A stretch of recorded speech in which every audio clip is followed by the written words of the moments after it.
नमस्कार, मैं अजय साहू और आप देखना शुरू कर चुके हैं शोरगुल टाइम्स। कहानी सीक्रेट अमीरजादा के इस एपिसोड में जब आहान को पता चलता है कि एक लड़की वहां गई थी और 2 दिन बाद आई थी, तब वो उससे मिलने जाता है। वो लड़की आहान को 20 लाख रुपए के बदले में वहां का पता बता देती है। जब वो वहां पहुंचता है तब उसका सामना आशु नाम के आदमी से होता है।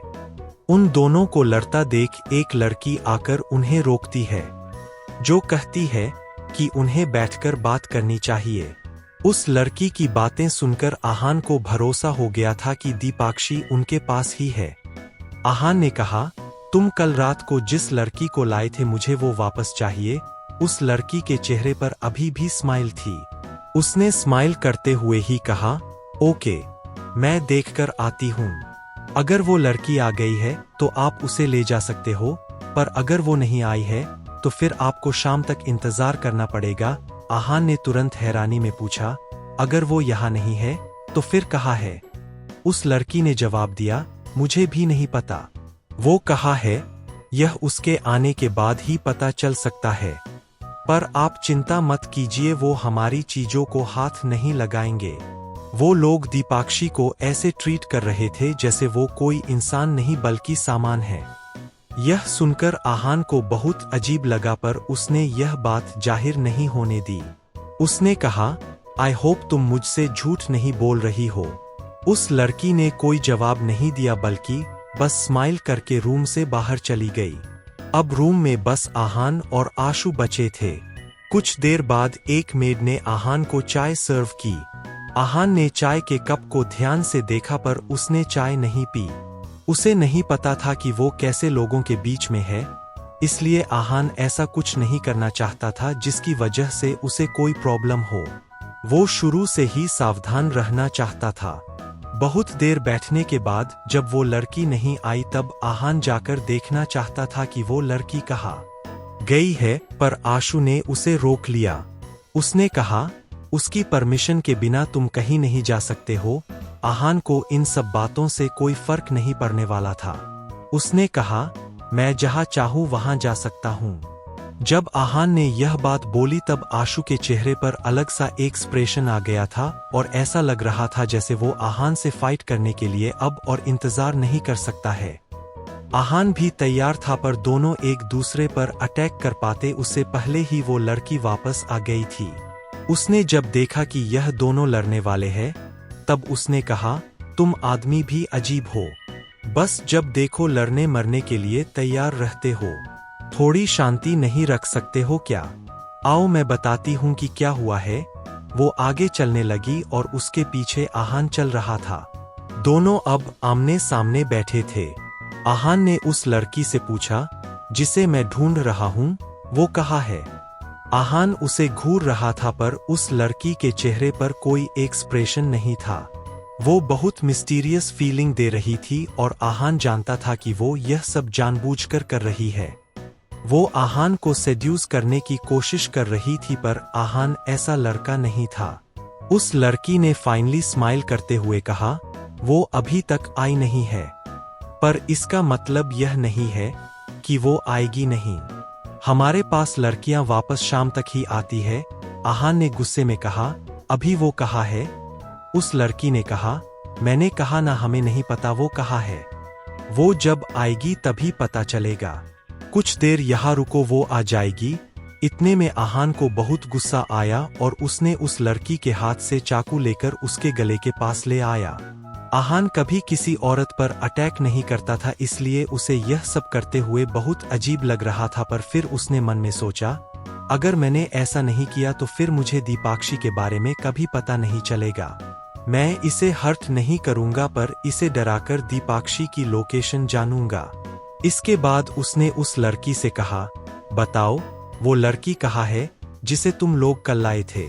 उस लड़की के चेहरे पर कोई एक्सप्रेशन नहीं था और उसने बहुत कामली कहा, सर आप चाहे कुछ भी कर ले, मैं आपको उसका पता नहीं बता सकती हूँ और ना ही वो आपको शाम से पहले मिल सकती है।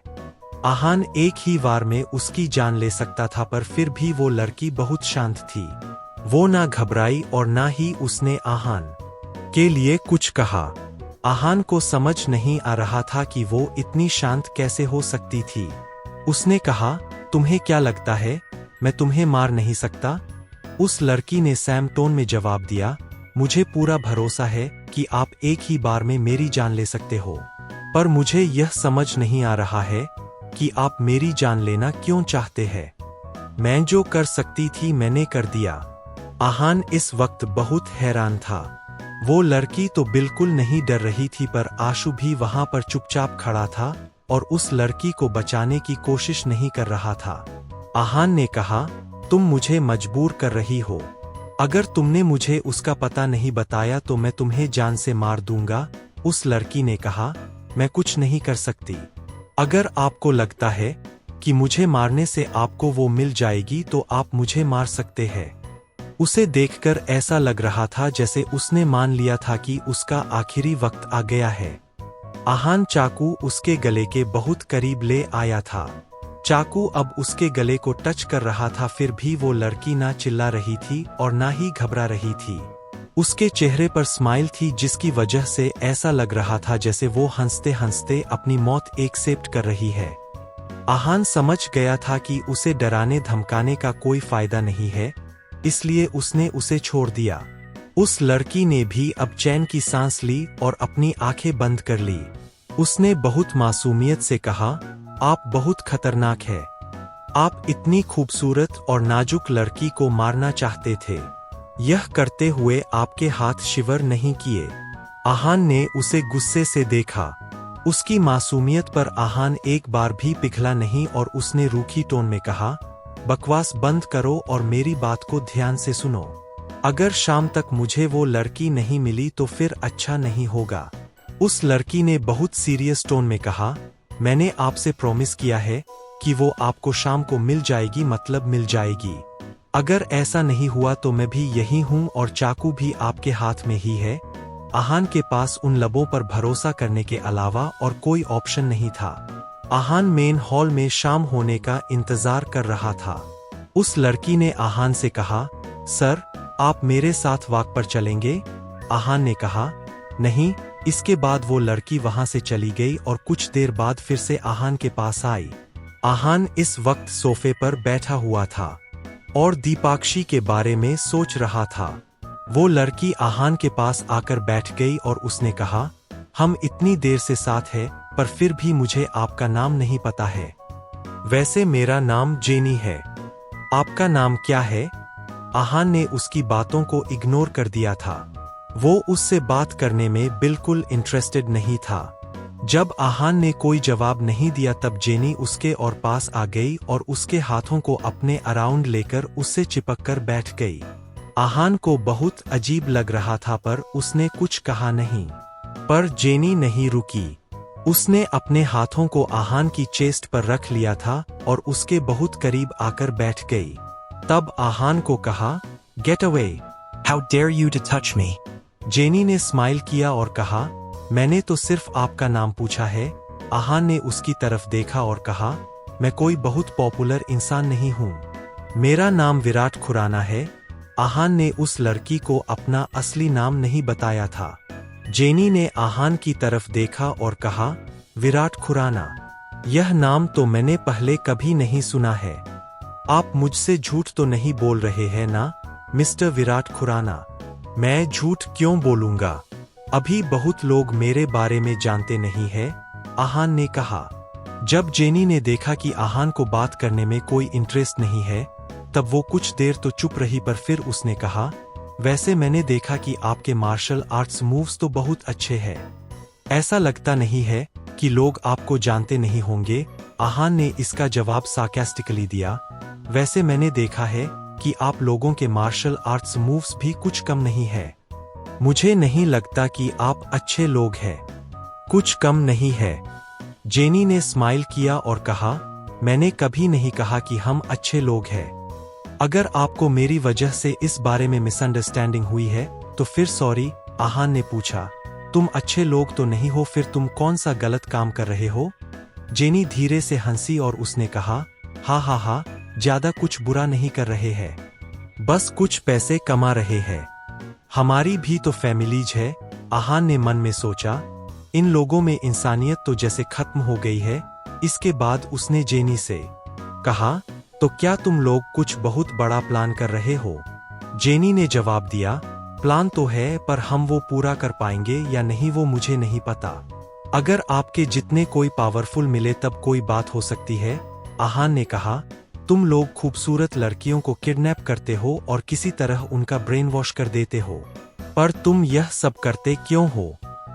उसने कहा, मैं आपको इसके आगे कुछ नहीं बता सकती हूँ। अगर आपको जानना है तो फिर आपको हमारा ग्रुप ज्वाइन करना पड़ेगा। जेनी उसे बहुत सेड्यूस करने की कोशिश कर रही थी। उसके बॉडी मूवमेंट्स और फेशियल एक्सप्रेशंस ऐसे ही थे, इसलिए आहान ने फिर से अपनी आंखें बंद कर ली थी।